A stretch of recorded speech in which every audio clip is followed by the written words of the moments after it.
Hi అండి, welcome back to our channel. నేను ఇప్పుడు వచ్చేసి కరివేపాకు రైస్ చేస్తున్నాను. ఈ కరివేపాకు ఎలా వేపుకోవాలి, ఆ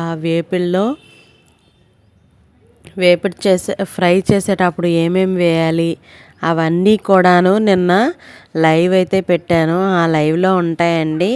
ఆ లైవ్ కూడా చూసి అప్పుడు మీరు ఇది చూస్తే అర్థమవుతుందండి. అలాగే ఆ లైవ్ చూడనిలవని అయితే వినండి. నేను మినప్పప్పు, అలాగే జీలకర్ర, ఎండుమిర్చి, ఒక 3-4 వెల్లుల్లిపాయలు వేసి బాగా వేయించుకోవాలి. అవన్నీ వేగిన తర్వాత కొద్దిగా మెంతులు కూడా వేయాలి. అది బాగా వేగిన తర్వాత కరివేపాకు వేసుకొని, కరివేపాకు మనకి సౌండ్ వచ్చేలాగా వేగాలి. అలా వేగితేనే గ్రైండ్ అనేది బాగా అవుతుంది. బరకగా అయితే ఉండకుండా ఉంటుంది.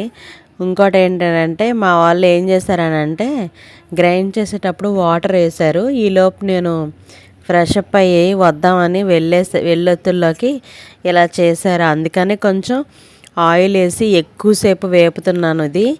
ఈ గ్రైండ్ చేసింది కొంచెం ఎక్కువసేపు వేపితే ఆ వాటర్ అంతా ఇంకిపోతుంది కదా, అప్పుడు రైస్ బాగుంటుందని.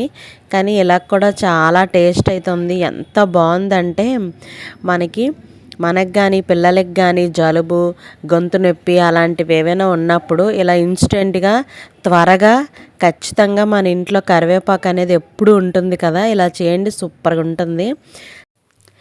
లంచ్ బాక్సుల్లోకి వాటికైతే చాలా ఈజీగా అయిపోతుంది.